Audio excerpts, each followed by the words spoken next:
Good afternoon, hockey fans. My name is Quentin Amundsen, and I welcome you to our presentation of Team PEI and Team Yukon at the NMAX Centrium, the home of the Red Deer Rebels. And last night, this beautiful facility hosted a wonderful opening ceremony for the 27th edition of the Canada Games.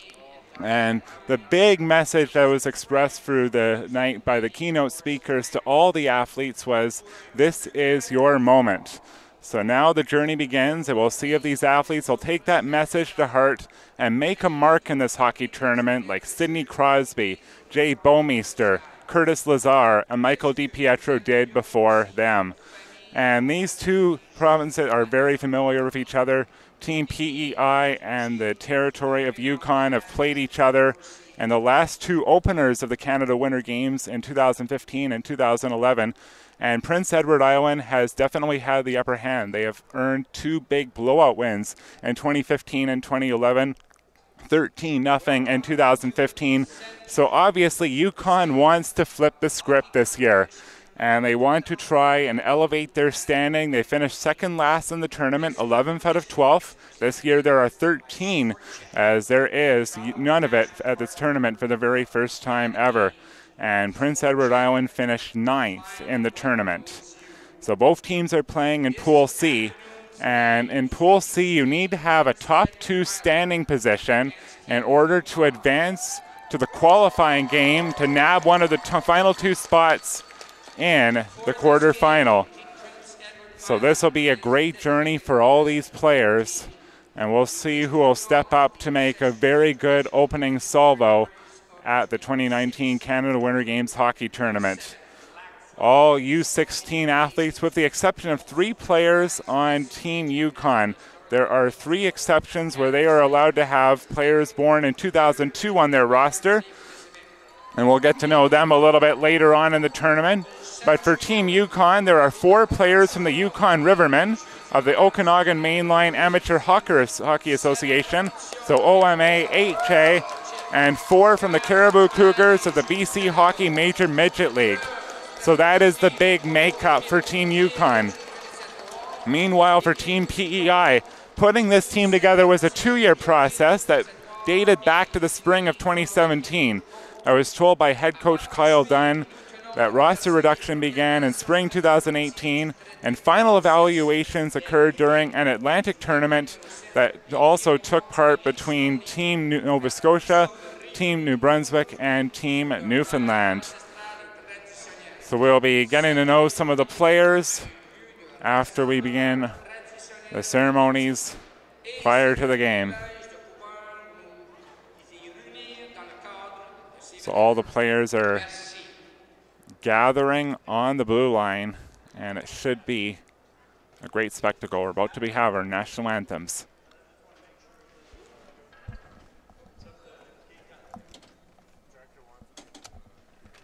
Please rise and join.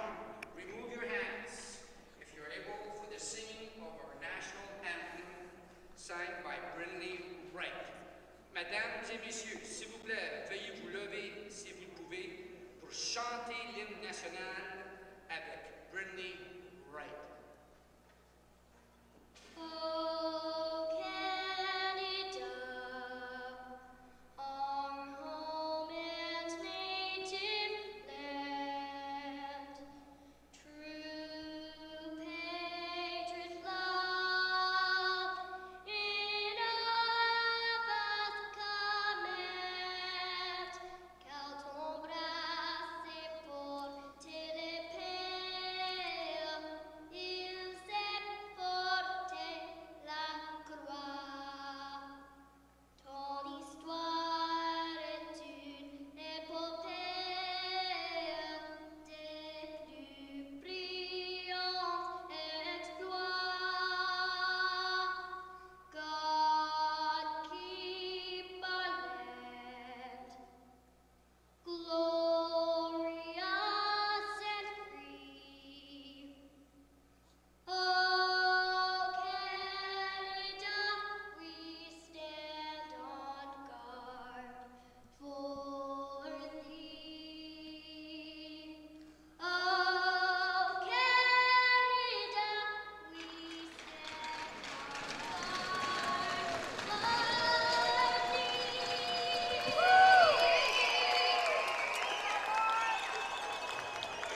Wonderful rendition of "O Canada," and now we are set for our opening puck drop of the 2019 Canada Winter Games Hockey Tournament.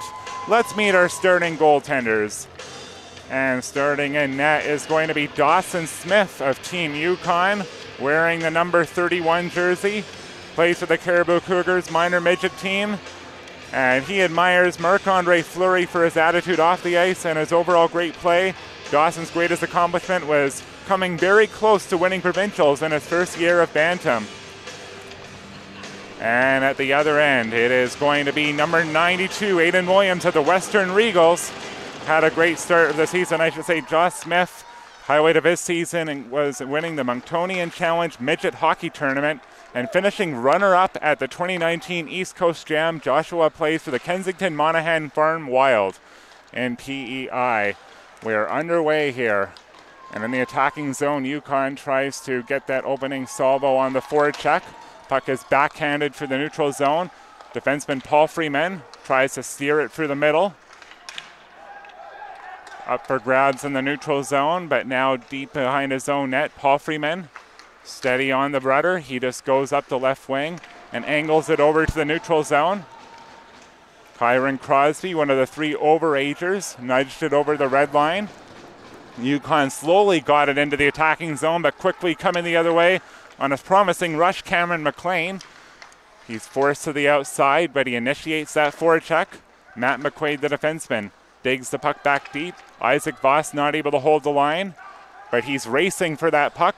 Hot on his tail is Eric Potvin, another one of the 2002-born players that were permitted on this team, as well as Nunavut and the Northwest Territories. But Yukon also has some players on the younger side in this tournament. You're going to meet number 15, Johnny Timmins, who is only 13 years old. He was born in September 2005. So there is a little bit of older blood on this roster and also a little bit of young guns as well. But all the players in this tournament are young guns, that's for sure. Yukon trying to get themselves organized in their own defensive zone. They're all bunched together. Now a little bit of room. Arsenault made a cross-seam pass that's broken up. And Yukon knocks that puck out to the neutral zone.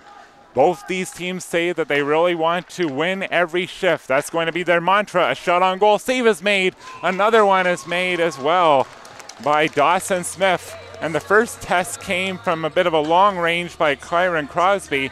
But then there he was, alert on the rebound to keep the puck out of the net.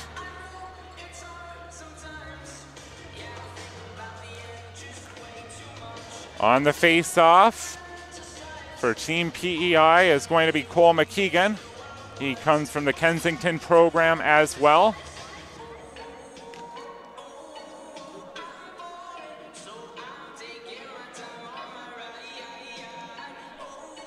We're just getting organized in terms of the players, and we're just looking at a clock situation.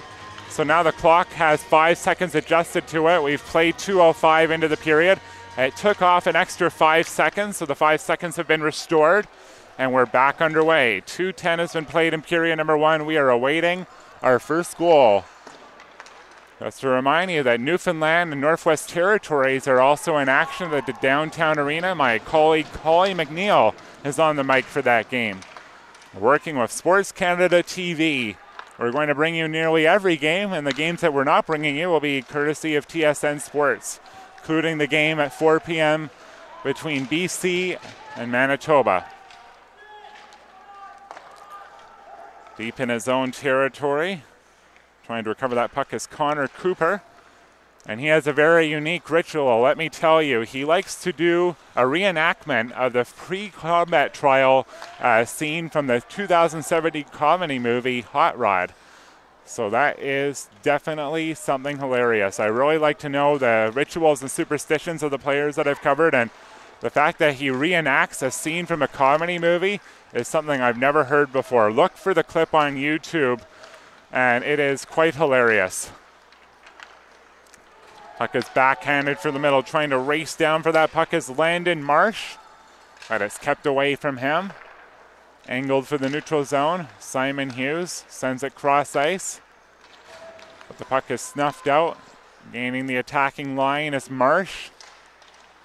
He is slowed up. Some very good stick checking was made there by Connor Keogh. Not allowing Yukon to gain the middle, doing a very nice job of keeping him to the outside. Both these teams are doing an excellent job keeping their opponent at bay along the perimeter. Now a chance on the high slot, and it deflected off a stick and one out of play. That one came from the blade of Keogh, who's been all over the ice. Very effective forward checker. And what can I tell you about this young man? He considers his strength and his shot to be his biggest on-ice assets. He plays for the Notre Dame Argos Midget AA team in Wilcox, Saskatchewan. And his father, Sean, played Junior A and softball on a national level. And his mother, Dia Lynn, played university soccer. So athletics is in his genes. A shot from the blue line and a steered aside. A really good save by Smith. That one came from Paul Freeman. Counter attack down the right wing, a shot towards the goal, and that is steered aside. Good pad save made by goaltender Dawson Smith, and that one came from Boss. Puck is flipped for the neutral zone. It is recovered. Seth McLeod turning on the motor. He makes his way from the neutral zone, finds an entry point in the attacking end, takes the shot, save is made, rebound! And Smith makes an excellent rebound save, as getting a little tap on it from close blank range was Arsenault. Donovan Arsenault had a really good beeline to the net. He got a little piece of rubber, but the goaltender said no.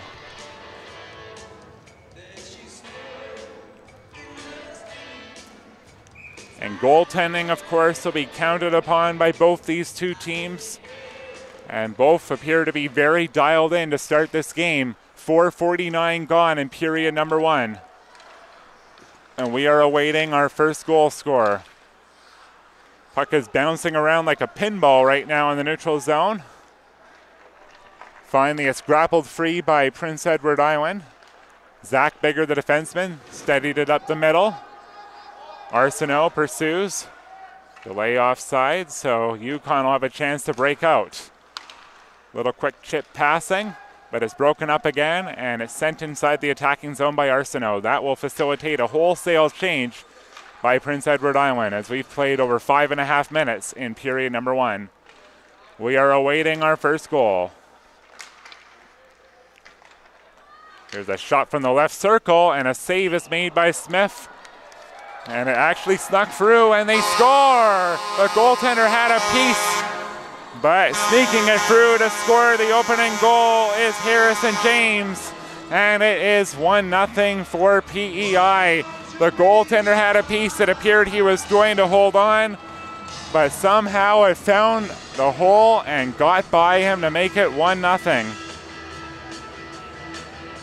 So Harrison James of Rothesay Netherlands School has scored the big goal. And he is playing with an 18 under prep school league this year as a 15-year-old. And he likes to work out and play golf when he's not at the rink. And he excels, he says, at down-load play. And now they're going to rule that the goal did not go in. The referee ruled that the goaltender had the puck long enough. So the play was under review, and they are going to say no goal. So that was quite a confusing turn of events. The whistle blew. The referees ruled that the goaltender had it long enough. The whistle blew. And it was credited as a save, which was the correct play. So we are still awaiting our first goal. Apologies for the confusion there, folks. The coaches on both sides are getting some talking to. And we have no goals scored. It is a scoreless game, 5:40 into the period.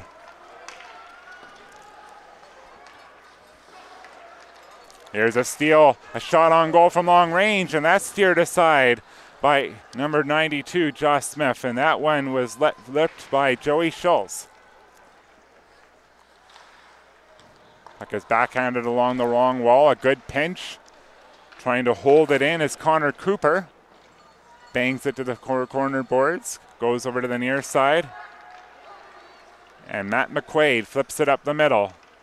Backhanded into the attacking zone. McLean providing chase along with Graham. Goes free to the far corner boards. Max Chisholm providing chase. Getting a stick involved in the fray. McLean plays the body on his man, but is tipped all the way down to the other end. A race for that puck. Pot then in pursuit. He gets there, pokes it free, gets it behind the cage, and going in on the forecheck is Marsh. He is free. He drops it back to the high slot. Just couldn't connect with Connor Cooper, who would have had a great chance from a high slot chance.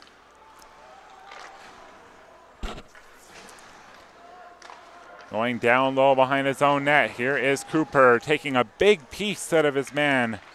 And that was Jack Campbell. Campbell back to his feet. Also involved in that forecheck. Hacking and whacking, trying to pry it free. Yukon flips it out to center. Gallant trying to take a couple of parries at that puck. He is rode under very hard from behind. Really strong forechecking there by Austin Larkin to maintain Yukon's possession in the attacking zone as the physical play has ramped up over the last couple of minutes. Campbell throws it across, shot on goal, save, rebound, and it went between the goaltender's pads and went all the way over to the corner, shot towards the net again, and the goaltender says no. Dawson Smith went in full-on scramble mode, but he was able to make a few big saves. There was the glorious rebound coming down the middle. It was there for number 21, Simon Hughes. He beat the goaltender by getting it through the 5-hole, but it went through the leakage and went to the other corner, not into the net. Here's another push towards the goal, a big shot towards the cage, and it went high and wide, and that one came from Reed Voss. Prince Edward Island is putting on the full-scale assault right now in the attacking zone. They could definitely smell blood. Their forecheck is intensifying. Down low, shot from a sharp angle, and it hit the side of the net. Behind the cage, Lund flips it free, gets it to the other side. Arsenault is pinned hard into the boards. That's Seth McLeod taking a big piece of him. He wins the battle, flips it up the left wing, and angles it all the way to the attacking end. In the high slot, a little bit of a toe drag maneuver. Nice stick handling plays were made by Hugo Burgess, but just couldn't pull the trigger on the shot. But that was some very slick work of the puck. 8:30 gone in period number 1. A 0-0 tie between these two teams, but there have been chances, particularly for Prince Edward Island. In that high slot, trying to graze the line, was that forechecker Ashton Underhill, but just couldn't thread the needle. PEI takes over. Puck is flipped for the neutral zone.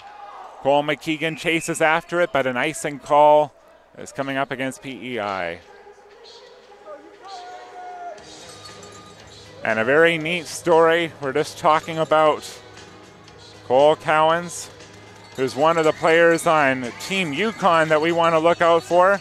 Very funny story. Ron McLean was the honorary chair last night at the opening ceremonies, and Cole Cowens was on Hockey Day in Canada back when it was in Yukon in 2012, and he had a chance to go on camera during a satellite interview with Sidney Crosby, and he gave Sidney Crosby the peace sign even though his glove was on. I bet that was a nice gesture to Sidney Crosby back in 2012, and what a great moment for that young man under the beautiful vistas of Whitehorse to be on camera while Ron McLean was interviewing Sidney Crosby back on Hockey Day in Canada. Here's a great maneuver down the right wing, shot towards the net, and that goes wide. McQuaid angles his way all the way down to the corner boards. Puck is flipped away. McQuaid holds it in. Forehand shot towards the net. Save is made by the goalkeeper. And that is Dawson Smith, who has really put on a good performance. And you could say that at the other end too.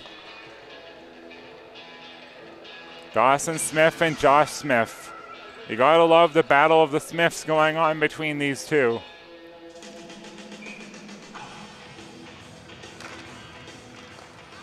On the blue line, McQuaid stabs at that puck in the left corner boards.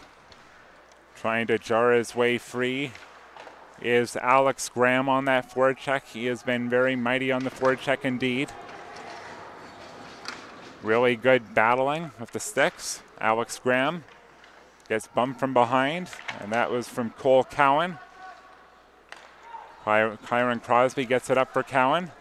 long-range shot from center, and that goes wide of the net. In the far corner boards, puck is being hacked and whacked away, and Graham is going to take flight, engineering his way down the right wing, holding on, flips it through to the side of the net. Falling down, not able to get that shot off was McLean, and that will send Yukon the other way, but a big bump in the neutral zone. That was Seth McLeod getting a big piece out of the forward checker. The 2019 Canada Winter Games would like to thank their And you really got to like the physical tack between these two teams. silver and bronze There's been really good tenacity between the two clubs, but no penalties as of yet. partners for their support. Just really good determination between the two clubs as we've played 10:40 into the first period, 9:20 remains.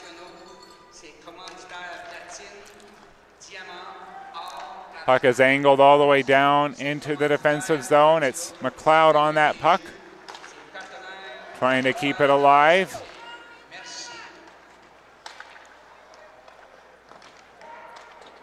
Puck is angled through the neutral zone. A little bit of a lane down that right wing. Here comes Simon Hughes. He takes the shot. That goes low and wide.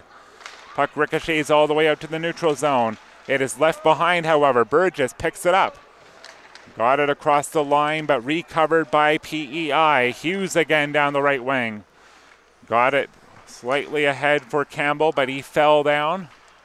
He is joined on the forward check by Keogh. Keogh over for Campbell. Got out of his grasp. Campbell has it again. Twisting and turning in the corner. Pokes it to the side of the net. A centering pass, quick shot on goal, and a save is made. Really good lateral movement by Smith to keep it out as there was a little quick chip in front by Campbell. And Jack Campbell is the leader, and it is fantastic to see these two players really deliver their best work.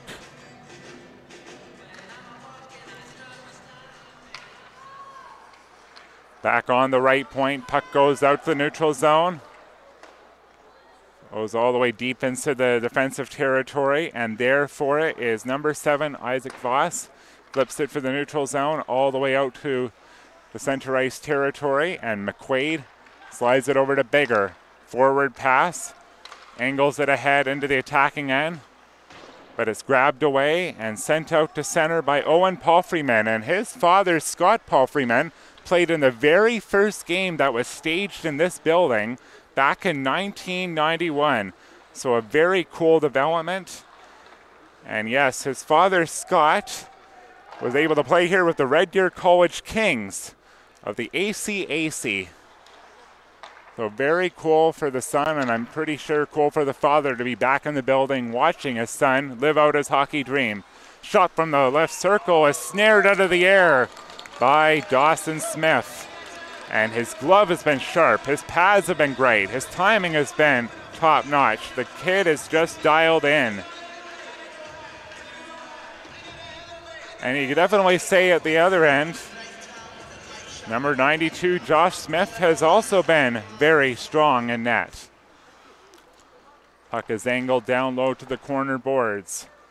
Trying to pry it free of a centering pass, a really good play, even though he was falling down. But Cole McKeegan wasn't quite able to connect with any of his teammates in front.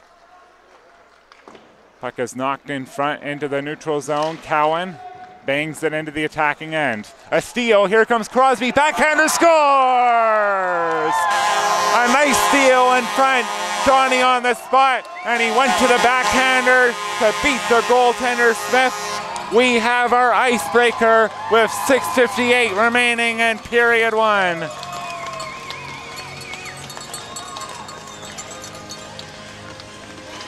Kyron Crosby showing off that veteran savvy, one of the 3 2002 born players on this roster, and he delivers the big play.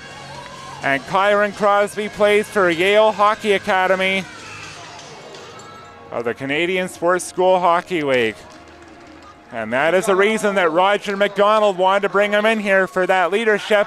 And there is a big clutch play by Crosby to open the scoring for Yukon.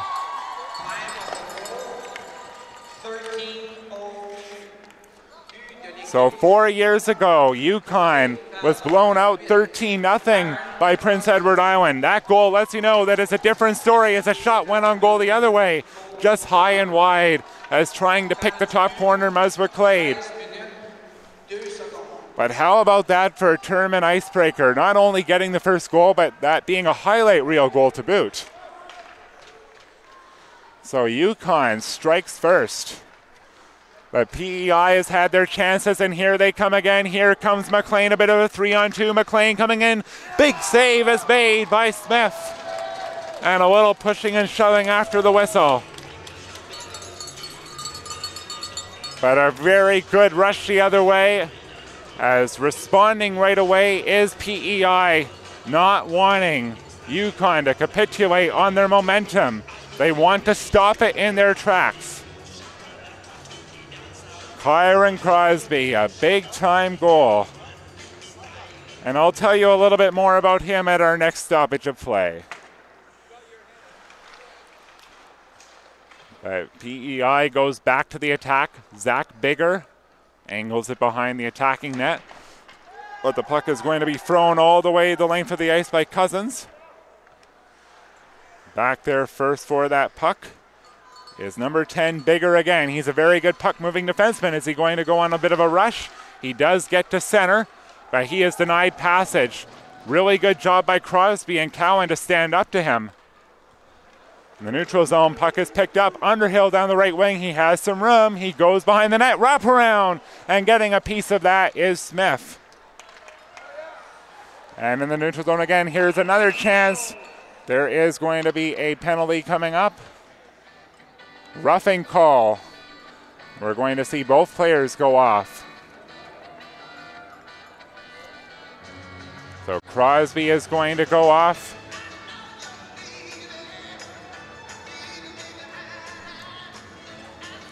And actually it appears that they're going to just register it as a Yukon power play. A Yukon penalty, rather. So it looked like there was 2 players being ushered to the box, but in fact it is 1. So PEI has the man advantage. An opportunity to equalize this affair. So Crosby's in the box. He has 4 goals and 3 assists in 30 games for Yale Hockey Academy this year. Says his fast skating and strong body presence are his best assets. One of his favorite rituals before playing the games, he likes to watch The Office on his way to the rink. So I wonder if he watched Michael Scott and Dwight Schrute get up to their regular shenanigans a little bit earlier in the day. And just like a lot of players on Yukon, he received the Minister's Award of Recognition at the first ever Government of Yukon Celebration of Sports ceremony in May 2017. Here's McLean in the left corner. Angling with that puck, walks in front, turns and fires, but he goes wide. Graham gets it back to the left point. McQuaid slides it behind the cage. There's a minute remaining on this power play, 4:18 remaining in the period. Kyron Crosby, 2 minutes. Here comes a chance on the blue line. McQuaid is denied. Goaltender Smith saw it all the way, and he absorbed it in his crest. McQuaid let the powder fly, and it was a hard bomb, but the goaltender Smith really has that Velcro working. The pucks that are coming on him are sticking to him. 51 seconds remains on this power play. PEI has had a couple of chances, and they've definitely had the zone time on this power play. Their first of the tournament. But here comes the steal shot. Did not get out. Here comes a play behind the cage. McKeegan centering pass. Keogh in the left circle. Wired it well wide of the cage. That creates a chance for a 2-on-1, potentially shorthanded. Underhill down the left wing. Takes a shot. Scores! He picked the bottom corner. A shorthanded goal. Yukon leads 2-0. Yukon, when they have the opportunity to pick up loose pucks, they just know how to turn on the motor and go on the rush and let it rip. Ashton Underhill makes it 2-0. And Ashton Underhill plays for the Caribou Cougars of the BC Minor League. So a shorthanded goal for Team Yukon with 3:43 remaining in period number 1.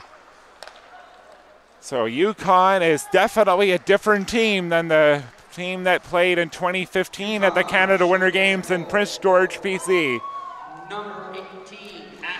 But a chance on the power play still. It's fired wide by McQuaid. So an unassisted goal, as you would expect, just a straight steal and a picture-perfect shot to the bottom corner on the far side. Here's a chance on the left circle. McQuaid, and he rings it off the iron. Referee is emphatic that it did not go in, waving the goal. No goal gesture right away. And the face-off will be outside the neutral zone.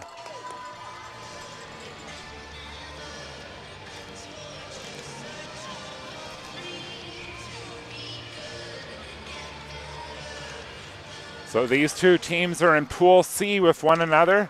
And of course, like I mentioned off the top, it's all about who finishes in the top 2 positions in Pool C that will move on to the quarterfinal qualifying game. There are 5 teams in that division. It's PEI, Yukon, Northwest Territories, Newfoundland and Labrador, and for the first time ever, none of it. On that right point, shot towards the net, did not get through. We're back to 5-on-5 hockey. And another steal. There's definitely been a lot of giveaways from Team PEI, and Yukon has been taking advantage. Here's a chance on the right circle. Paul Freeman just sifted it wide as he stopped up to let it go. But the puck stays in. Really good tenacity by Yukon, but a counterattack. It is Voss down the middle, taking a shot, deflected off a leg and went wide. And follow-up chance, save is made. The net kind of went off its moorings, but not enough to really call play dead. Gallant chips it up the right side. They're trying to powder it closer. Gallant had a stick lifted just as he got in front of the net. That was a very good defensive play made by number 13, Kyle Schwantz of Fort St. John. He is one of the 3 2002-born players. Turning on the motor is McLeod. Denied passage at the blue line. That causes play to go offside. Minute 55 remaining in period number 1. 2-0 on the scoreboard in favor of Yukon.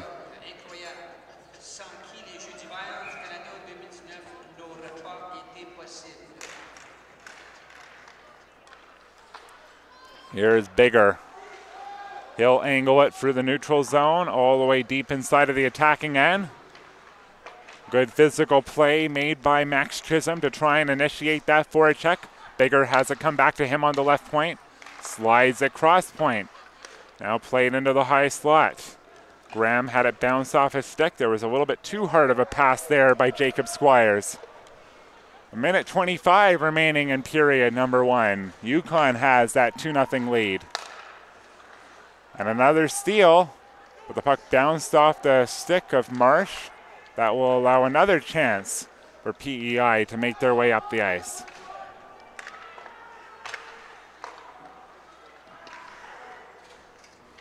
In the right corner, a centering pass, and a little bit leaky for a moment, but the goaltender found the puck just underneath his pads, and he gets on top of it. Definitely the story of the first period prior to those 2 goals. Dawson Smith in net for the Caribou Cougars.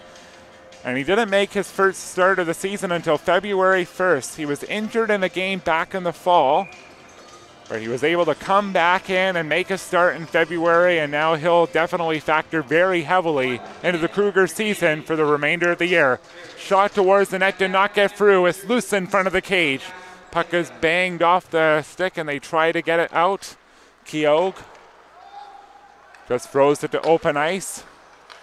Puck is up for grabs, really bouncing around. Gathered by Crosby. Long lead pass is picked off. Cowan backhands at the puck, but it's stolen away. Campbell on the left point takes a shot, steered aside by Smith. 23 seconds remaining on the clock. Another chance. McQuaid from the left point lets it high, but it goes a little high and wide. Good forechecking by PEI, trying to get a last-second chance on the doorstep. Backhander save is made. Smith flat out robbed Arsenault on the lip of the crease. Campbell behind the net. 3 seconds remaining. Maybe one more chance, but nope. Yukon is going to hold on to that puck and skate to the first intermission with a 2-0 lead. Yukon, like I said before the start of this broadcast, were taken down 13-0 by Prince Edward Island 4 years ago, but this is a different Yukon team. They played fast, they played with pace. They really played good with stealing the pucks in the defensive end to create offense, and they were rewarded with a 2-0 lead. However, PEI did have a plethora of chances, but Dawson Smith was there like a brick wall to turn them all aside. We'll be back after the first intermission to give you period number 2. Intermissions will last 15 minutes long. Thank you for joining us on Sports Canada TV. I'm Quentin Amundsen, and we'll be back in 15 minutes from now.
Welcome back to the NMAX Centrium. Quentin Amundsen here with you for our Period 2 coverage of Team Yukon taking on PEI on day 1 of the 2019 Canada Winter Games hockey tournament. And I said before the game that the desire of Yukon is to flip the script. They wanted to turn the page on the blowout defeats that they suffered at the hands of PEI at the 2015 and 2011 Canada Games, and they have definitely done that for sure with a statement. A 2-0 lead for Yukon after 20 minutes because of goals scored at 13:02 by Kyron Crosby, shorthanded, and by Ashton Underhill at 16:15. So a really great effort between those two players to get their team up by 2 goals. But the big story in net was Dawson Smith, who turned aside 18 PEI shots while Yukon managed 3 shots on goal, but 2 of them found the net. And at the end of the day, as the cliche goes, the big number on the scoreboard, which is the score of the game, is the only numbers that really count. But PEI, I'm sure the coach Kyle Dunn is saying steady on the rudder. The steal, a line from the Mike Babcock phraseology, and maybe we'll see them ultimately get rewarded for their dominance and territorial play. So we're going to see Yukon go from right to left and PEI go from left to right.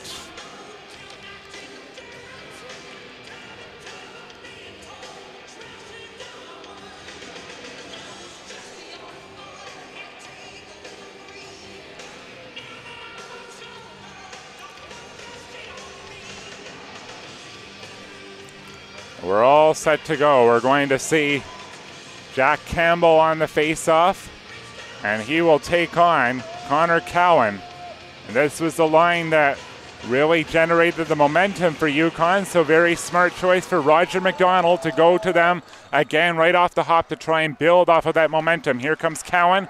He is bumped off stride into the attacking zone, but he gets back to his feet, slides it behind the cage. Picked up, however, by the PEI defense, and they will try to go to work, but they are snuffed out right in the neutral zone by the other number 7, Owen Paltryman. Voss angles the puck all the way down to the attacking end. A race for it. Arsenault comes in down low. Big save is made by Smith, and he threw his pads onto that puck, and he did it again as Arsenault got his own rebound, a shot from the sharp angle, and Smith denied him one more time.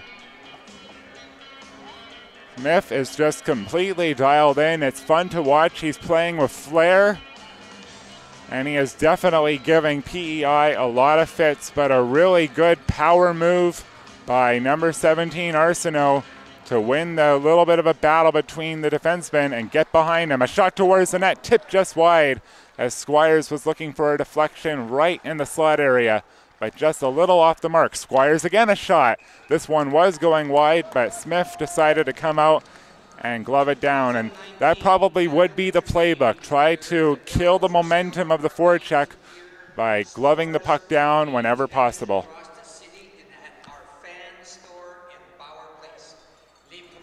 And we just have an update with what happened in the downtown arena. Holly McNeil is calling that game between Newfoundland and Northwest Territories. The Northwest Territories have a 1-0 lead after the first period. So these are two teams that definitely want to try and take a big step forward. They were the last 2 teams that finished in the last games. Here's Bigger with that puck. Angles it into the neutral zone, but it's stolen away. Connor Cousins backhands the puck into the attacking end, but knocked away and thrown into the attacking territory. In pursuit is Graham. Chisholm joins the fray on the forecheck, but it's taken up, and Chance knocks it into the attacking zone. McLean tries to gain the line in the attacking end. In that right corner, tries to drop it back, but stolen away, and here comes a maneuver, a bit of a break down the middle, backhander, save is made. Potvin was denied there by number 92, and that is Josh Smith in net for Prince Edward Island. Josh Smith has not had a lot to do, but that was a really good save to get him into the period. We have played 2 minutes of period number 2, And it is 2-0 still for Yukon. Both goals scored in period number 1. Crosby and Underhill found the twine. There was one penalty in period number 1, and that was PEI getting the power play chance. Crosby was in the box for roughing, but Underhill ultimately scored the shorthanded goal.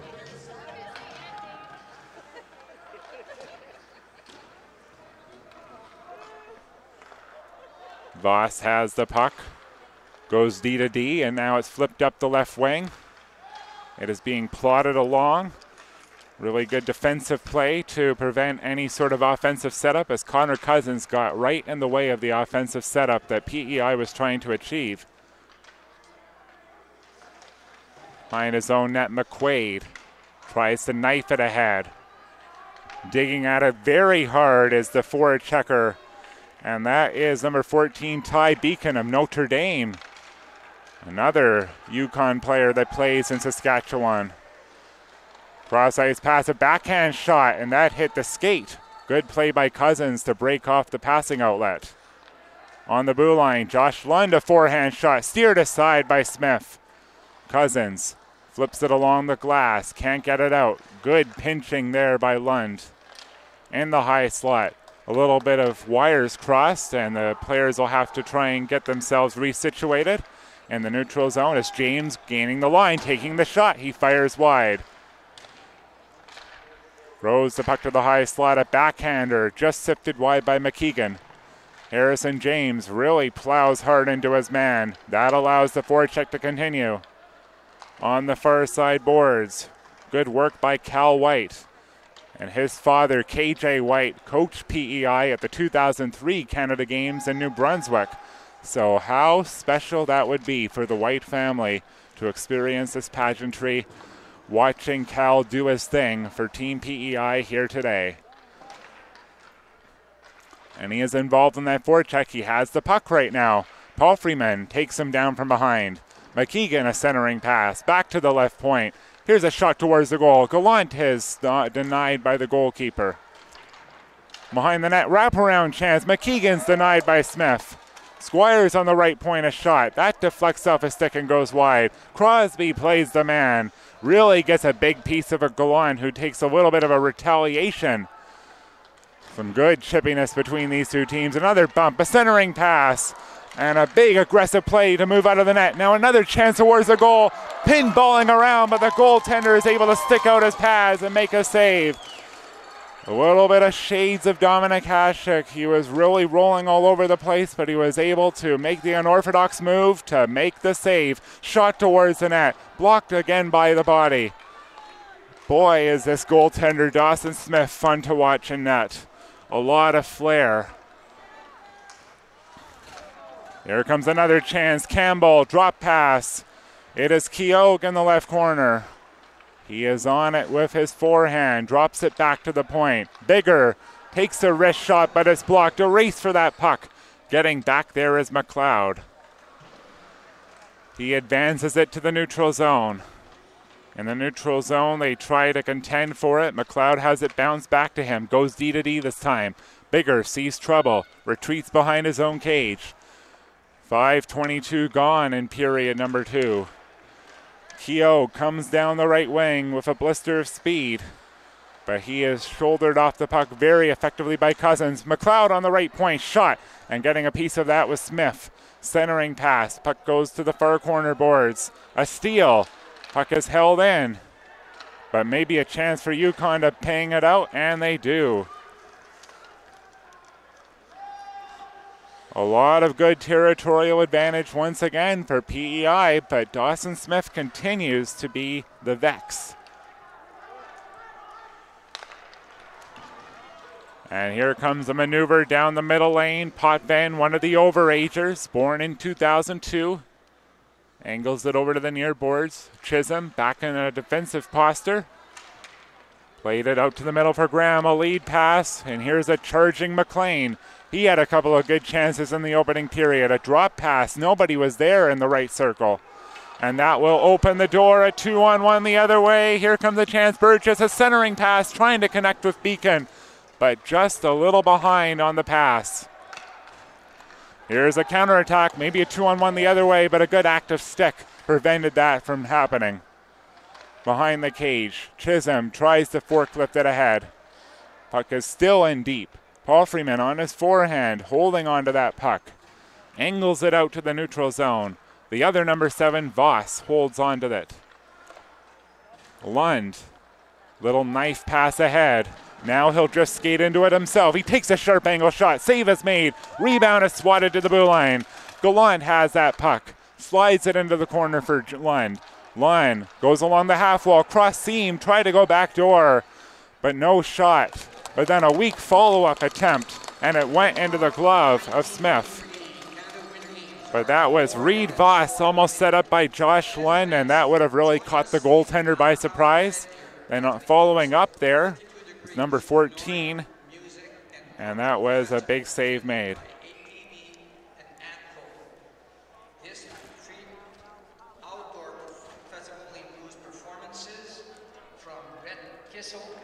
7:16 gone in period number 2. Shot from the right point. McLeod is denied by Smith.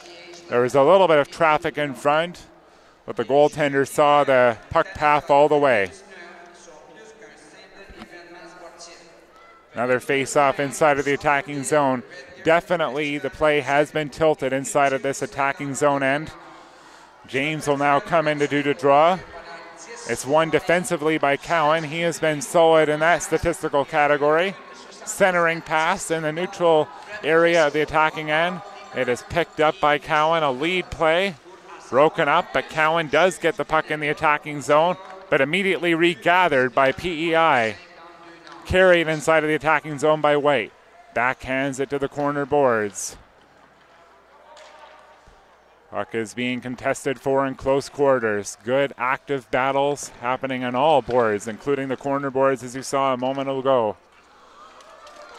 It is played ahead deep inside the attacking zone by Kyron Crosby, trying to make a centering pass.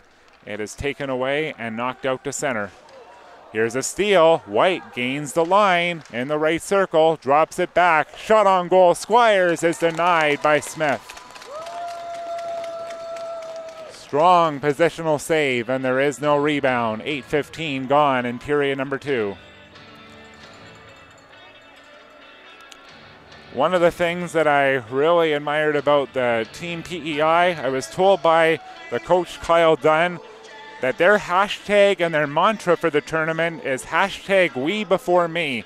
They really want to focus on the team construct and really working as a collective to get the big goal. And that is often the big key, cohesion. And here's the play down low in the right corner boards, as there is that good team game on display again with that forecheck. But Yukon is going to break up this time. A lead pass. Here comes Potvin. A little lane down the left wing. Stops up in the circle, and he hit the post. He beat the goaltender, but not the goaltender's best friend. But that is the one thing for sure. Yukon, you could basically equate them to the Artful Dodger and Oliver Twist. They are just so proficient at pickpocketing the opponent and then going on these rushes. And has really paid dividends with 2 goals. And they are really taking a page out of the Artful Dodger, or if you want a hockey comparison, Pavel Datsuk's vernacular. Reed Voss coming up that left wing with a purpose. Trying to gain that line. He stops up and pivots. That little button hook led to him giving away that puck. Chance overskated it in the neutral zone. It is stolen by Hughes. And it is just a giveaway party. Both teams are trading possession back and forth. And a collision in the near corner boards, and Hughes fell down. The 2 players push at each other a little bit, but I'm sure they'll get back to their feet. We'll see if they go to the penalty box, but there's been some discussions. There's been a little bit of chippiness. And that was number 13, Kyle Schwantz. It was more just 2 players running into each other. Nobody's going to the box. 9:37 gone in period number 2. Yukon still has that 2-0 lead that they earned in period number 1.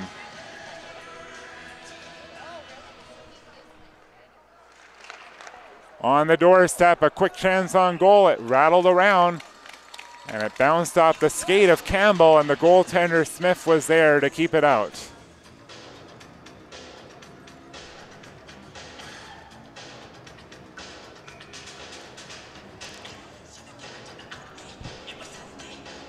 Campbell, the captain of Team PEI, will be thrown out of the faceoff circle, and Connor Keogh will come in to take the draw. And he gets it on goal.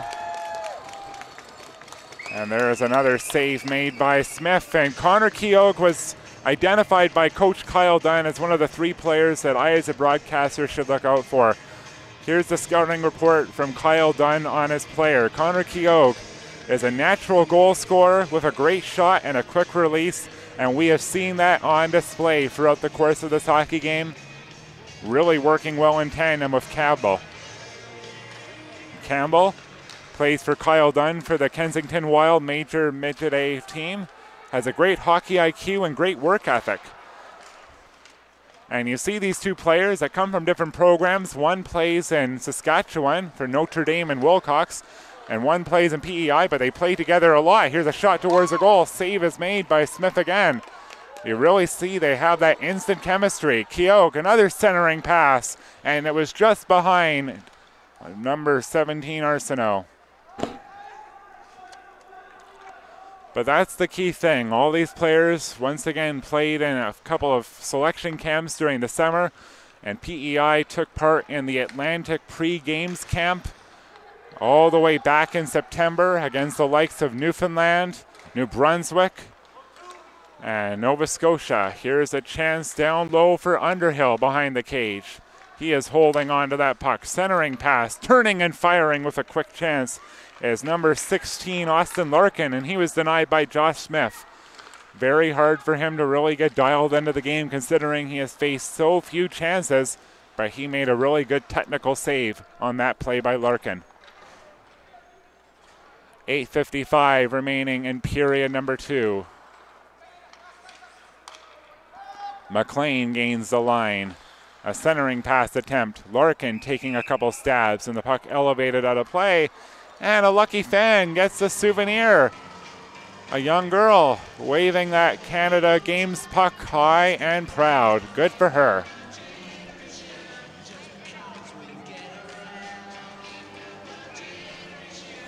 We have an offside call as a result of that play. Landon Marsh loses the draw cleanly to Alex Graham. Lead pass ahead. There's Graham on the forecheck.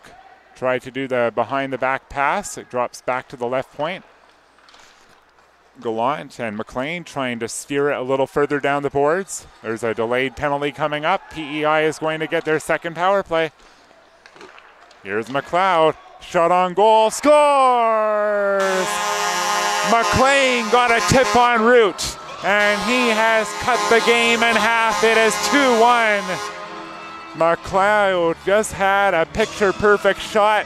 He found the deflection, and there was a piece of the puck gathered by number 82 McLean to make it 2-1 with 8:19 remaining on the clock. They were able to get their 6th player onto the ice. There was the delayed penalty coming up, but all that is washed out with a goal at 11:41 of period number 2. Number 82, Cameron McLean of Charlottetown.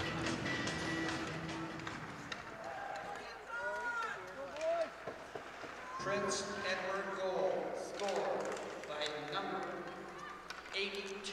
So Cameron McLean of Charlottetown Pride, a 2004 underager on this team. And he's related to the 1994 OHL draft pick Steve Carpenter. And Carpenter was selected by the North Bay Centennials. And Cameron's favorite hockey memory is winning the Newbridge Academy Prep School Tournament in Philadelphia. And I love what he said. I asked him what his pregame ritual and superstition is. He gave me a little cheeky answer. He said, "It won't work if I told you." You gotta love that. And McLean does some volunteer work for the Salvation Army, which is a very cool thing. A young 14-year-old hockey player. He'll be turning 15 this year. And he's already giving back. And that's wonderful to see.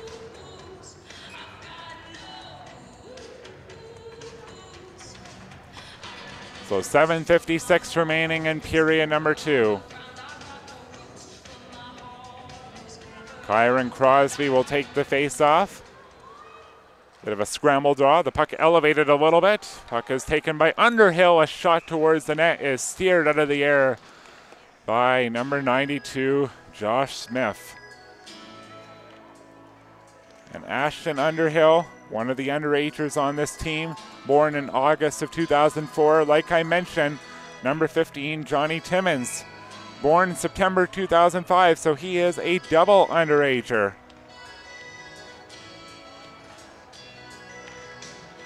And that is quite a great accomplishment for him.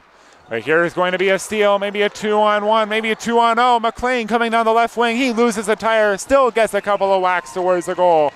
And Smith makes the save. You gotta love that follow-up. He fell down, but that did not prevent him from getting a couple of chances on net.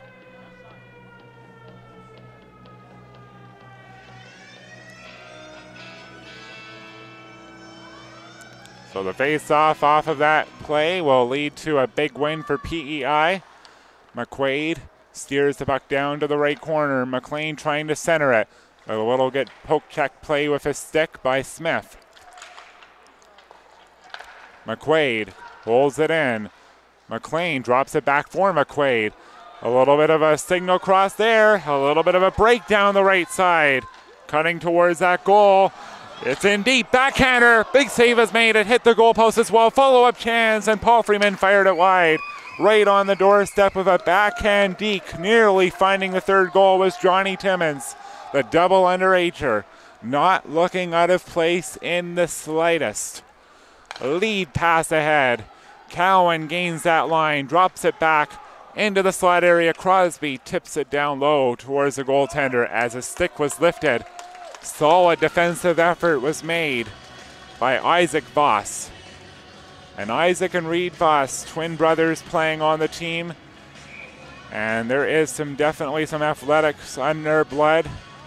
Their aunt Karen Voss played for Laurentian University, and she is commonly known as Lady Vi. She was very famous for the basketball program at Laurentian University back in the late 90s. And their father was drafted in 1991 into the OHL, and he also played in the Canada Winter Games in 1991. Very big accomplishment for sure.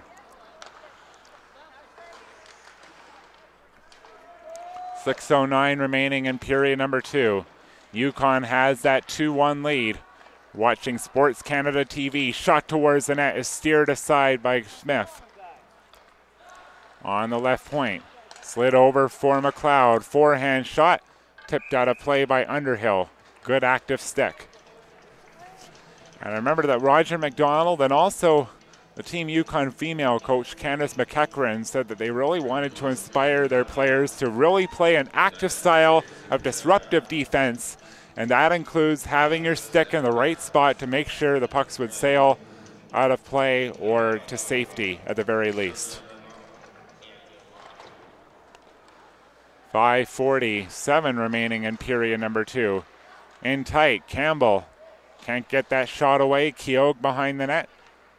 Just bounced over his stick. Landon Marsh holding off the forechecker. Keogh, however, held it in. Squires plays it behind the attacking net. It is stolen away, however. And he is going to try to steal it out. Here's Keogh into the high slot. Arsenault can't pull the trigger. It was lost between his two skates. He would have had a glorious chance if he was able to accept that cleanly. Another big bump, and that was Marsh playing Arsenault. And Marsh is going to tiptoe his way into the neutral zone, gain the line. He'll hold on, take a shot, and that is steered aside by Smith. And that was quite a sequence for number 3, Landon Marsh. Starting with the defensive play, then the physical altercation, and then that created a chance for himself. Keogh taps the puck to the far corner boards. It is going to be picked up by number 17, Connor Cooper. Like I said, the guy that really likes to do that pre-game ritual in honor of Hot Rod. Really funny movie, by the way. That was that pre-combat ritual before the son, played by Andy Samberg, would engage in an all-out war against his stepfather, played by Ian McShane. It is an extreme fight. Definitely YouTube the clip. It is hilarious.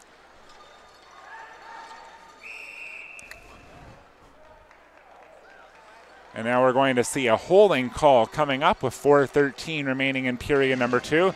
And it's the third penalty against Yukon. And it's going to be Marsh going off. So PEI has an opportunity to equalize this affair at 2 goals apiece. We'll see if they could capitalize in 2 minutes or less. And they definitely had the territorial play, but the last time they were on the power play, they allowed a goal. And here they go to work. Graham drops it back to the left point. Voss slides it around for number 6. Graham doesn't shoot. Voss does take a shot. Big save is made. Rebound is on the doorstep, but it's going to be cleared by Schwantz.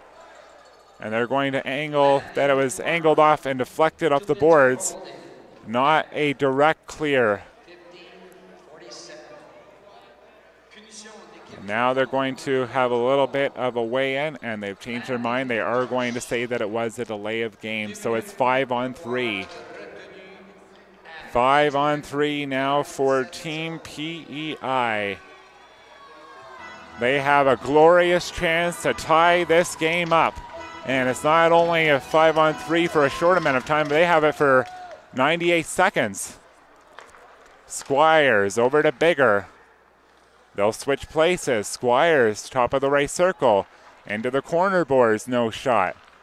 Squires over to the left point for Bigger. He walks the line. Gets it to the side of the net. Wants to go down for a backdoor play. Cross seam. Here's Squires in the right circle. Peppers it down low to the side of the net for Campbell. Campbell curls off the wall into the slot area. Whiffing on a one-time chance was Arsenault. A lot of mobility on this power play. In the right circle, Bigger to the front. Big save is made. Rebound chance, and Arsenault is robbed by Smith. Dawson Smith committed some highway robbery from the slot on Arsenault. And he's probably thinking to himself, what does he have to do to score a goal? It has just been Smith denying him time and time again. Full-scale changes for both the penalty killers and the power play specialists. 50 seconds remaining on the 5-on-3. And then there will be an additional 22 seconds of 5-on-4, and then 3:10 remaining in the period as of now.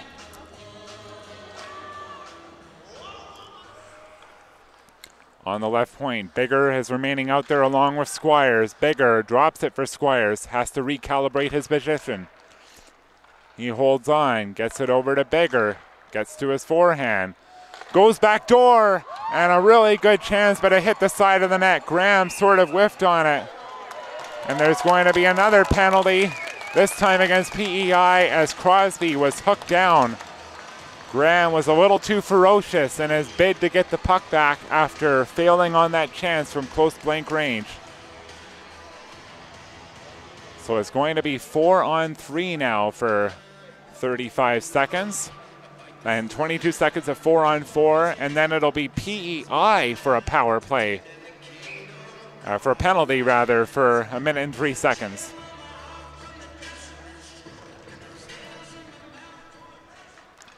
So an offensive zone faceoff for Yukon. That'll prevent some scoring pressure for Team PEI. They are back in the attacking zone. Keogh finds the rushing man as it dropped back to him. Keogh from long range had it snared out of the air by Smith.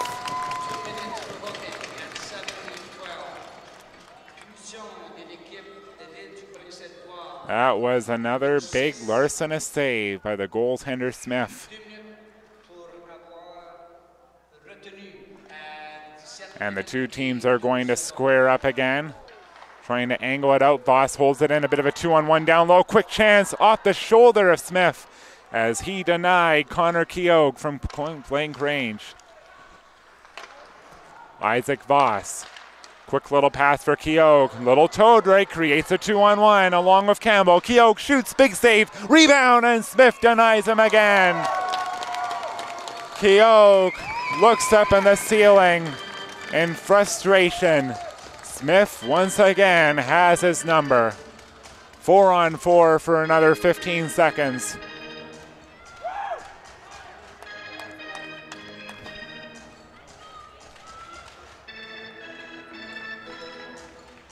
And now we have another face-off deep inside the attacking zone for the attackers from PEI. Connor McKagan won the draw, but then it was taken away. Yukon can't get it out. 5 seconds remaining on the 4-on-4. Then it's a power play in favor of Yukon. Here's a chance towards the net. James had it deflected away. We're back to a 5-on-4 situation in favor of Yukon. Now they're going to get their player Ty Beacon on to join the fray for the man advantage. But they're pinned right now deep inside their own zone. PEI is refusing to let them have a breakout option. 1:29 remaining in the period. 39 seconds are remaining in the minor against Graham for hooking. Now here's a chance. It is Beacon coming down the right wing. He is tripped down. There's going to be a penalty. A 5-on-3 for Yukon. A second consecutive hooking minor. This time it is Cole McKagan being taken off. 5-on-3 for 30 seconds. And this penalty would carry over to period number 3.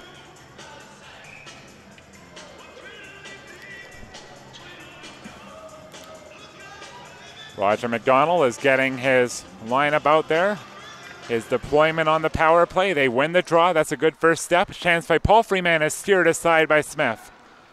Really good position. Top of the blue paint to make that save. Paul Freeman into the right circle. Forehand shot is wide of the net. A well wide by Kyron Crosby. You may have heard the public address announcer say last minute of play in the period. 5 seconds remaining on the 5-on-3. One more chance. Paul Freeman. His shot grazed off the leg of the defenseman and it ricocheted all the way out to center. Almost a chance for the defender coming out of the box. Graham is going to try and create some pressure. 38 seconds remaining in the period. 42 seconds of power play time would carry over to the next period. Lunn aggressive on that forward check. Dawson Smith really out aggressively trying to keep that puck away. And that was some anxious moments, but he was able to keep the attacker at bay. Underhill, however, is forced almost into a turnover in front of his net. Underhill, a 2004 underager, the captain of this team, making his way up, almost cutting in very close to the net. Drops it back for Paul Freeman. 5 seconds remaining in the period. Maybe one more chance. Beacon a shot. And it's loose at the side. Another chance by Underhill as the horn sounds. But Josh Smith says no. And as a result, PEI is only down by a single goal as we head in to our second intermission. 42 seconds of penalty time left to be served for PEI as we'll begin our third and maybe final stanza.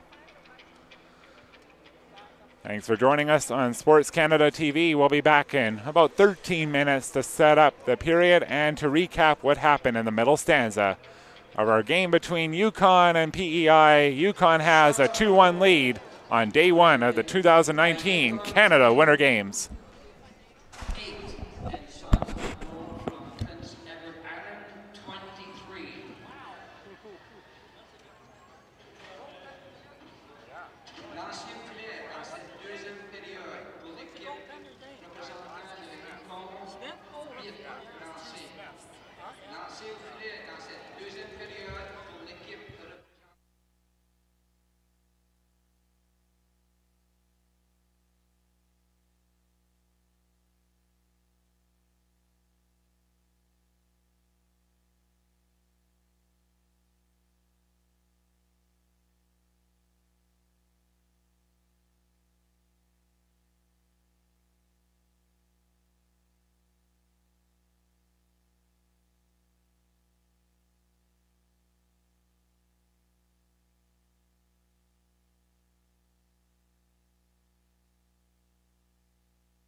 Welcome back to the NMAX Centrium. We're about 2 minutes away from the start of the third and potentially final period between PEI and Yukon.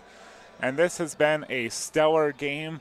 And the centerpiece of this matchup between these two teams is a stunning goaltending performance by Dawson Smith, who has made 40 saves on 41 shots through 2 periods of play for Team Yukon to give them a chance to win their opening game. A feat they have not done over the last number of years at these games. So we'll see if he'll be able to close it out and deliver a big win for his club. But PEI did draw a little bit closer. Cameron McLean scored on a delayed penalty call, and he was able to come in close and make the moves happen to make it a 2-1 game. A really good deflection. And that happened about 8:41 remaining in the period. So there's going to be 42 more seconds on a hooking minor to PEI's Cole McKagan. So Yukon has 42 seconds out of the gate to try and add to their lead with their second power play of the match. So this was quite a great performance from these teams, and we're going to see if they'll just be able to continue their excellent work, because they've really stepped up from an entertainment standpoint to deliver a great opening day of action. Just want to let you know that Team Newfoundland and Team Northwest Territories are tied at 2 apiece. It was 1-0 for Team Northwest Territories after the first period. So a little bit more goal scoring there in the second frame. I just want to let you know, of course, that Alberta and Saskatchewan will be played here at 7:30 p.m.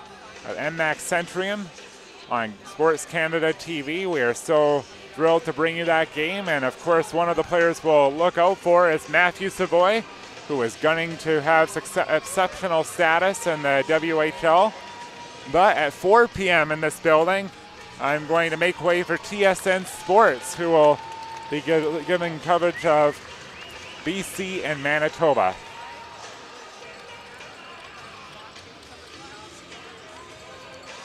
So we are all ready to go here for period number 2. We are so glad to have you tuning in wherever you are in the world. And it's wonderful that we are able to be present. It's like we heard last night at the opening ceremonies. This is the athlete's moment. And we're going to see some truly exceptional athletic feats over the next 17 days, not only in hockey, but artistic gymnastics, biathlon, swimming, wheelchair basketball, and on. It's going to be wonderful. Thanks for strapping in. A shot towards the goal, and Smith snared the puck out of the air, letting one fly very early as Landon Marsh, who played a very good two-way game. I was impressed with some of his defensive plays and how that really facilitated some offensive chances for him. 35 seconds remaining on the power play. On the far side boards, puck goes back for Paul Freeman. Extended his stick but couldn't hold it in. It's angled all the way down to the defensive end. Here's Paul Freeman. He will assess his options. He is wearing an assistant captain's A for Team Yukon, a lead pass. And he is able to find Cowan, who angles it deep inside the attacking zone. That is that top line again out there of Underhill, Crosby, and Cowan. Well, they have been the straw that stirs the drink for Team Yukon today. Outside of their goaltender, of course. Cowan. Not able to gain center, but he does on the second attempt. But now he's having a difficult time getting it into the attacking zone. PEI is once again up to their usual tricks of possessing that puck. McLean down the right wing. We're back to 5-on-5 hockey. 1:10 gone in period number 1. Alex Graham circling his options around the outside. Plays it to the left corner. McLean centering pass, scores! A give and go, work to perfection between McLean and Graham. Graham found McLean, and then McLean found Graham right in the slot. We are tied at 2, 81 seconds into period 3. You gotta love that Sedin-like symmetry between those two. And we are now deadlocked. This game is brand new again. Game on here at the NMAX Centrium between PEI and Yukon. And here comes PEI again, smelling blood, going right back to the attack. Centering pass attempt, that was broken up. It is going to be stolen away, carved up the middle by Marsh. It is angled deep inside the attacking zone. Chasing after it. 11, but can't find that angle to get close to the net.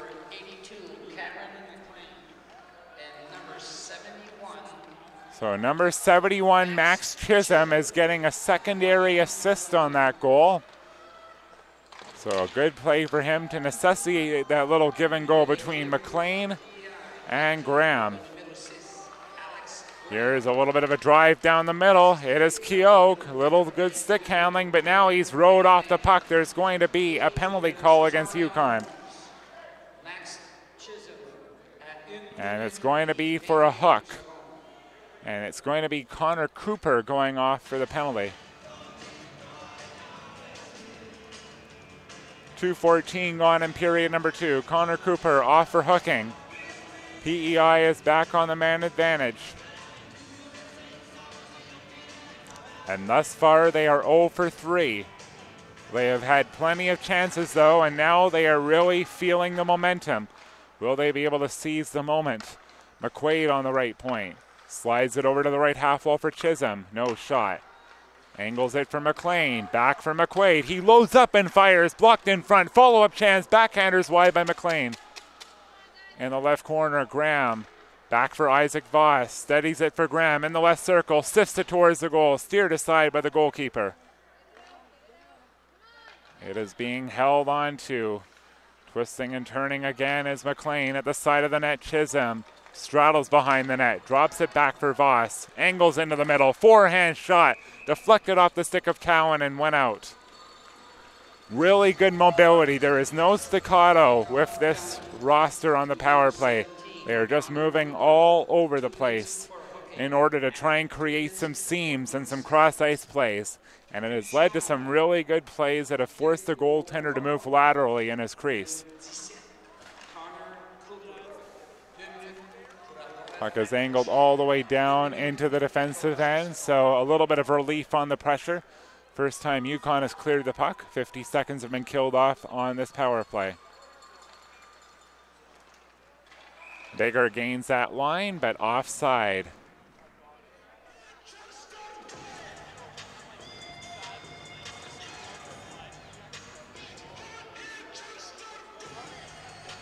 We just want to remind you, of course, 4 p.m. here in this building, British Columbia, taking on Team Manitoba on TSN.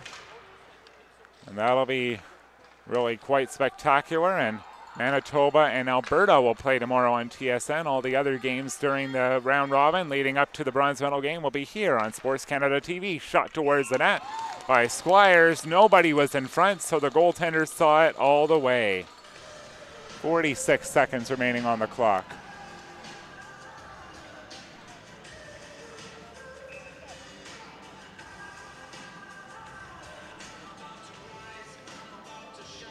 Campbell squaring off on that face-off. It is going to be plotted out of the zone by Underhill. And he will try to look for another avenue to create a shorthanded chance like he did for his goal. Puck is backhanded to the blue line. Squires holding on. Dribbles it over to Keogh. Just passes it down low for Campbell, his usual partner in crime. Squires wanted to set up bigger for a one-timer, but here's a steal. 2-on-1 shorthanded. Cowan takes the shot, and it is absorbed by Jacob Smith. I should say Josh Smith, sorry about that. Josh Smith, Warren Grove PEI product, plays for Kensington. So Josh Smith really showed good poise coming all the way out to cut down the angle.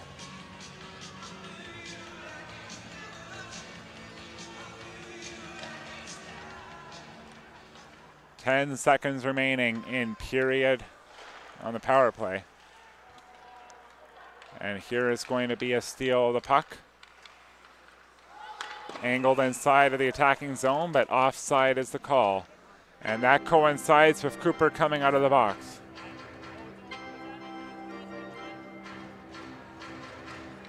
And he will stay out there and play defense. Landon Marsh will take the face-off.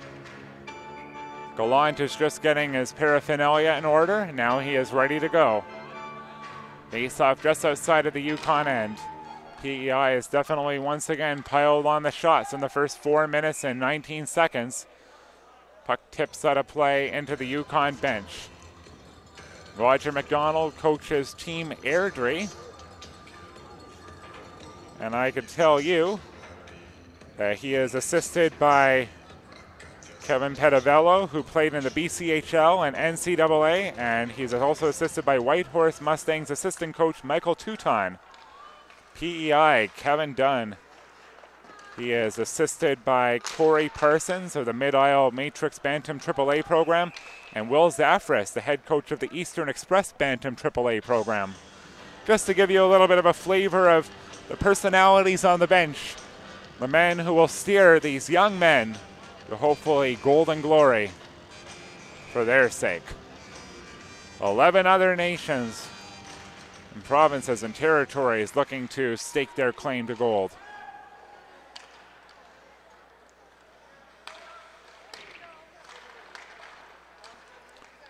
Really good battle, feverish play along the boards. Puck comes free out to the neutral zone. Paul Freeman steers it right towards the goaltender. Smith just lets it go for McQuaid. He'll start the breakout option. Comes out to the neutral zone, but good disruptive play by Yukon in the neutral zone to try and slow up the transition game. Voss makes a drop pass. White leaves it there along the half wall. He'll take over from a sharp angle. Goes behind the net, looking for a centering pass all the way. He is pinned into the boards hard. 4 players jarring for that puck in the near corner boards. It is rattled free. Jammed loose by Connor McKeegan. And now a big time bump by White. He took down the Yukon defenseman. And there's going to be a penalty call coming up against him.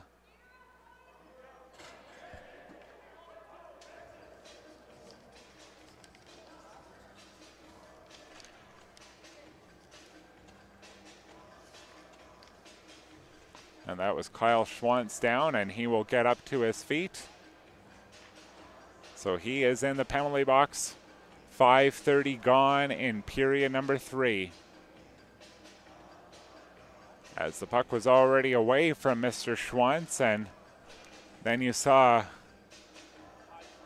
the big altercation by Kyle White to come after him.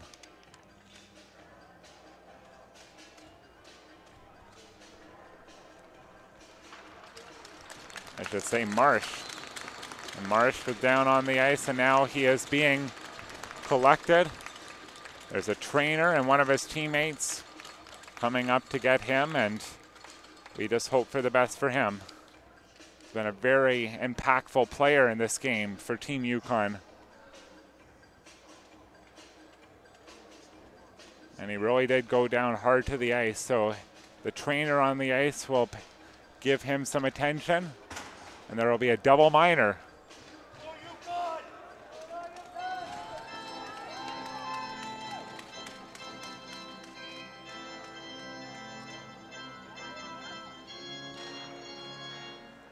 Off the face-off, Schwantz a shot, did not get through. So there's the double minor for that roughing there. And we're going to see a shot from the blue line, and that goes a little bit wide. And it's powdered all the way down to the other end. 14-12 remaining in period number 3. It's a 2-2 tie. Yukon has a glorious chance to retake their lead.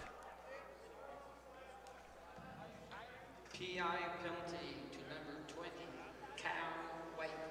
4 minutes for head contact. So 4 minutes for the hitting, and there was head contact. So he'll be out of the game for another 3:35.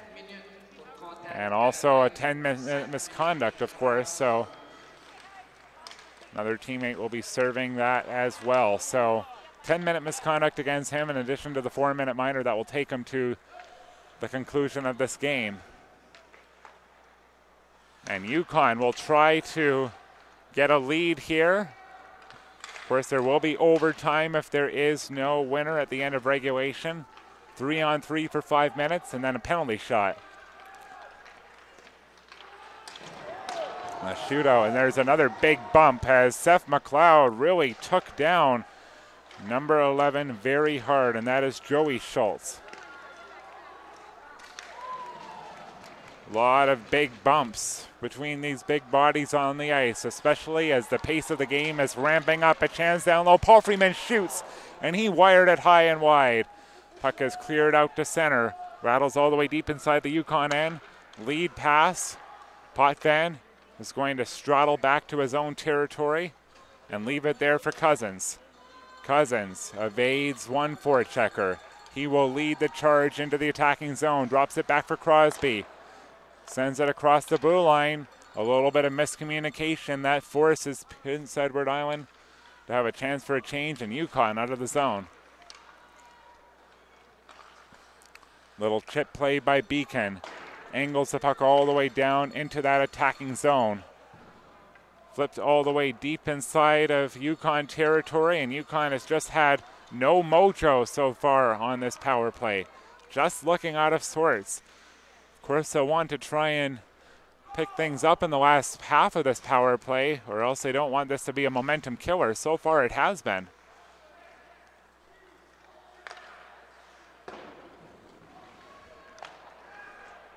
Once again, they're just strapped in their own end of ice. Really good pressure in the neutral zone by PEI to prevent any sort of entry.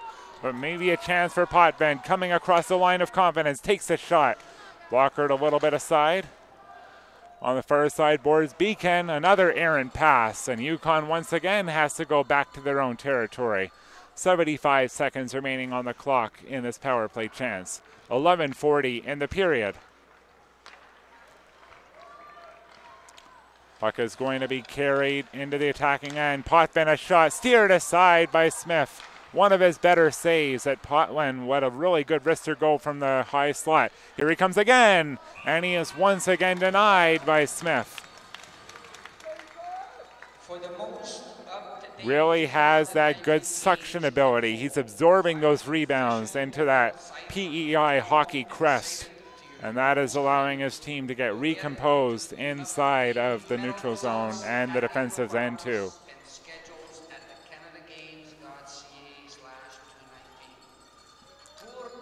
53 seconds remaining on the power play. 11:20 remaining in that period.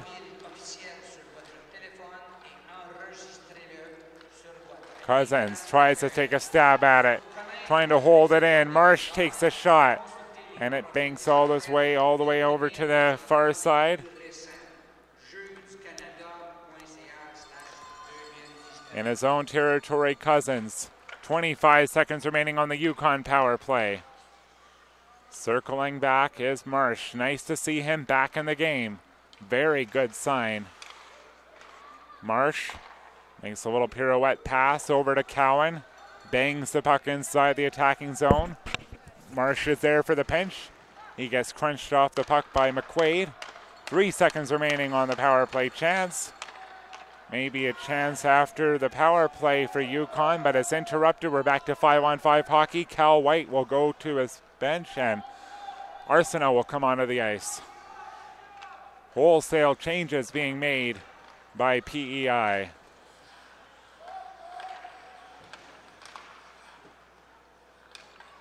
Number 19, Keogh. He fends off a little bit of a challenge from Hugo Burgess. Gets the puck to the attacking line. They gain that line. Keogh in the right circle takes the shot just a little hair wide. He would have had a really good angle to the net if he would have found that far corner. 9:47 remaining in period number 3.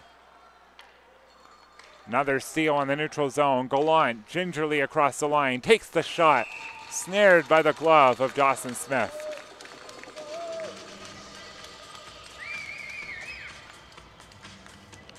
And just to remind you that at Canada Sports TV, we'll of course want to remind you that we'll have a Sports Canada TV telecast of the games happening later tonight, including Ontario and Nova Scotia at Downtown Arena at 7:30 and Alberta and Saskatchewan at 7:30 tonight here in this building.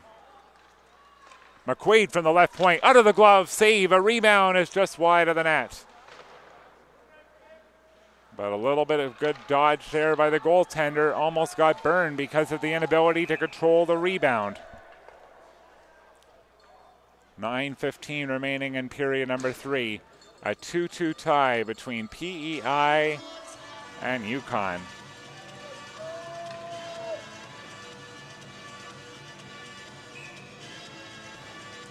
And an interesting thing about Team Yukon is that their coach Kyle Dunn has a lot of good credentials. Has coached the Kensington Wild Major Midget AAA team from 2013 to 2019 as a shot went on goal and a save was made by the goalkeeper. Before that, he was an assistant coach for the Cub and was an assistant coach with the Cornwall Thunder Major Midget AAA team. He's coached at Hockey Canada U17 events as a guest multiple times in 2016 and 2017. So this age group is right in his wheelhouse. And Roger McDonald coaches for the Airdrie Lightning in Alberta. And there's quite an Alberta contingent of personalities that work for Hockey Yukon, which is very cool. A lot of Yukon players played at the 2018 Arctic Winter Games as a shot went wide of the cage. So some of these players are very familiar with each other outside of the normal club teams. And Yukon was able to fare well in terms of getting medals. They were able to win a tournament and earn recognition from the Minister of Sport at the Celebration of Sport ceremony, the very first time that event was held in Yukon. Really cool for these young players, at that time bantam and midget players, to get that recognition. A lot of players playing in this tournament are at the midget level, but a few of the underagers are playing bantam AAA. Chance down the right wing, Potvin shoots, he rings it off the near post. Almost had that chance to restore the lead for Team Yukon. And will he get a second opportunity? This time he'll just chip it down low, deep inside the attacking territory. 7:50 remaining in period number 3. McLean has a goal and an assist. He takes the shot and it hit the side of the net. Trying to find a hole, nearly did, but the goaltender anchored himself very well.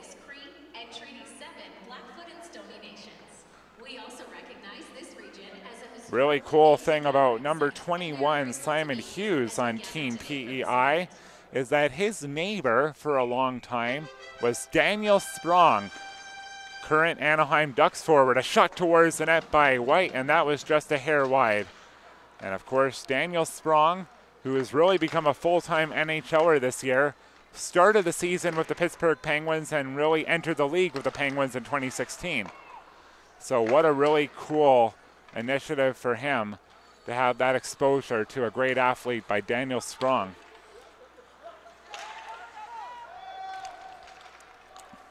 Puck is bouncing around.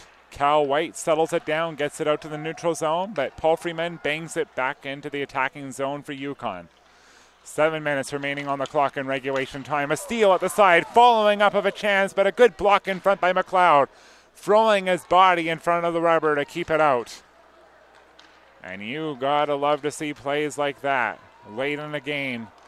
The sacrifices that these kids will make to make their mark at this tournament and to earn a chance at gold. Only 2 teams from Pool C will have a chance to move on to the quarterfinal qualifying round that will take place on February 19th. The other 3 teams from the division will play in the placement round that will ultimately determine who will be seeded from seeds 5 to 12. Campbell tries a toe drag. Angles his way free at the side of the net. It is Arsenault curling off that wall. Nice little maneuver. A lot of great moves, but he falls down. There's a 3-on-2 the other way. Here comes the chance for Burgess, carving down the middle. Not able to get the shot. Continuing to go for that puck, however. Good pursuit by Team Yukon on the counterattack, but PEI has recovered. And I bet we're going to see some more transition rushes. Here comes Team PEI. Down the left wing, it is Arsenault. In the left corner, trying to atone for falling down on that shift that led to the sequence for Yukon to go the other way. But now he will go off. That was a long shift for him. Very dominant power forward. We've seen that throughout the course of this game. Really good log jam for that puck just outside of the zone. It is finally grappled free inside of the attacking end, held in by Voss. Long range shot, almost tipped in front, but blocked.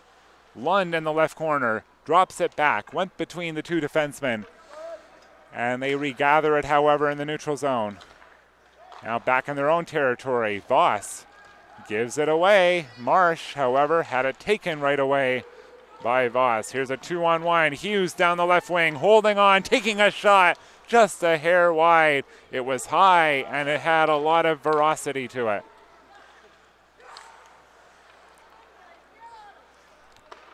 Beggar tips the puck inside of the attacking end. It is knocked down low by the glove. Coming in deep, a shot from a sharp angle. And that barely tested the goaltender, but it came in rather close.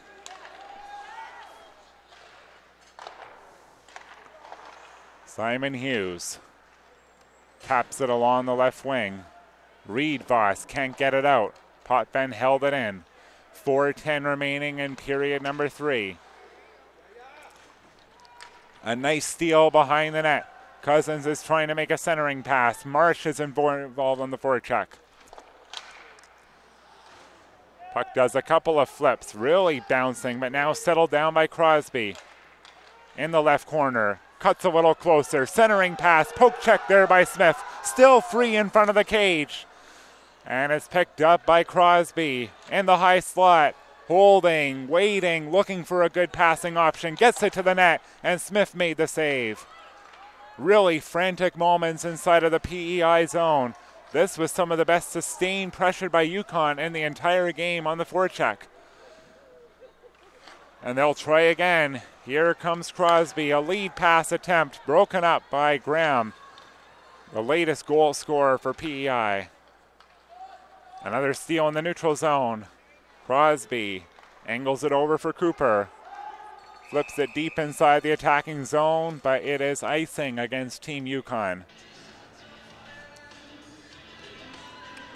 Just to remind you, if we are still tied at the end of 60 minutes, 5 minutes, sudden death, 3-on-3, and if that doesn't solve anything, we will go to a shootout. And there are 5 skaters that would shoot in the shootout, not a best of 3. Back on the left point, McQuaid angles it over to the far corner in the attacking zone. Underhill tries to clear, chips it to the line and out. Crosby gets it over center. Really good detail with the layering of both these teams. They just don't want to be exposed at this point. They want to make sure they get a point. Here's McLean dropping it back. Graham had a glorious chance, but he just fumbled with it in the slot area. Counterattack. Burgess shoots, blocked in front. Follow-up chance. The puck squirted all the way over to the near corner boards. Overtaken by Graham. He will lead the charge. Taps it off the boards into the attacking zone. Chisholm makes a backdoor play, following up of a chance as Graham. Save is made, still loose in the slot area. Burgess can't get it out. McQuaid turns and fires. Didn't get through, but a chance almost on the doorstep by McLean, but it rattled around too loudly. McLean, a little bit of a wraparound chance. He scores! Out of the corner, a power move by McLean. He has given PEI their first lead of the game.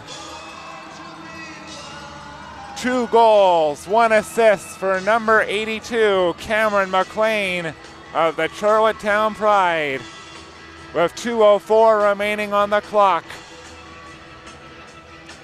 They were down 2-0 for the most of this game. But now PEI has stormed back from a 2-0 deficit to take a lead because of a brilliant power maneuver out of the corner by Cameron McLean. You gotta love the follow-up effort. Failed on his first attempt as the puck was bouncing around too much. But then he was able to get it one more time and made no mistake. Minute 54 remaining on the clock in regulation. We're now going to have to see when Yukon will be compelled to pull their goaltender, who will definitely still deserve first star consideration in this game, no matter what happens. But of course, Cameron McLean would be an excellent candidate for first star as well. I would say he would be the prime candidate for it, no doubt. Cameron McLean, assisted by number 50. So number 82, Cameron McLean, was assisted by Squires, and that was at 17:56 of the third period. PEI has a 3-2 lead. 90 seconds remaining. When will they pull Dawson Smith, or will PEI give them a chance? They are trying to possess that puck. It is angled deep inside the attacking zone. It is held on to. Schwantz deals it over for Cousins. Now the goaltender is making his way off the ice. 1:08 remaining in the third period. Chance for Bigger to try and get that puck out to safety. He does get it out to center. It takes a little bit of a tip. Is it going to go wide? Yes, it does. Graham wins the race, however. There's going to be no icing. He tries to kick it free soccer style, trying to will that puck in front to get that empty net chance. Paul Freeman can't get it out. It is stolen by Campbell, the captain of PEI, trying to kill the clock as much as possible. 37 seconds remains. Campbell centering pass goes back to the left point. McQuaid gathers it in the neutral zone and sends Yukon back to their own end. 27 seconds remaining. Will Yukon have a chance to tie this game? It is going to be a charge down the left wing for Crosby, the goal scorer. In for Cowan. Shot towards the net, blocked in front. At the side, Crosby bangs it back to the left point. 11 seconds remaining. Shot towards the net's blocked. 9 seconds remaining. Will they get one more chance? No, it's stolen. Chisholm takes the chance, but it's blocked. 2 seconds remaining. Will they get a Hail Mary chance? No. Time expires. PEI storm back from a 2-0 deficit to win on the strength of a 2-goal, 1-assist performance from number 82, Cameron McLean of the Charlottetown Pride. But Alex Graham scored the game-tying goal. Josh Smith was a steady presence in net. But Team Yukon, like I said, they lost 13-0 to PEI 4 years ago. They came up big today. They lost 3-2, but they are definitely should feel proud of the effort they produced today, especially the young man between the pipes, Dawson Smith, a brilliant performance in net today. I'm not too sure what the final shots were. They were 41 after 2 periods of play. They could be around 60, but he'll definitely merit some star consideration. So now, since PEI won this game in regulation, they get 3 points in the round robin standings. Heartbreaking for Yukon as they didn't get a point. They have 0 points. If they got to overtime, they would have generated a single point. But they will try to bounce back, and they could definitely take solace in the fact that they played a good enough game to win. BC and Manitoba will be covered by TSN Sports starting at 4 p.m. I'll be back at 7:30 p.m. for Team Saskatchewan and Team Alberta. So Yukon had 18 shots in the game, and Prince Edward Island, and I believe they had 11 shots in the period, so I believe the shots were 52 to 18 over the course of the game. So an astonishing performance in that from both these two goaltenders, particularly the goaltender on the losing side. but a brilliant performance at forward for Cameron McLean led them to the win. We will be back on Canada Sports TV at 7:30 p.m. with Alberta and Saskatchewan. Thank you for joining us. I'm Quentin Amundsen. So long for now from the NMAX Centrium.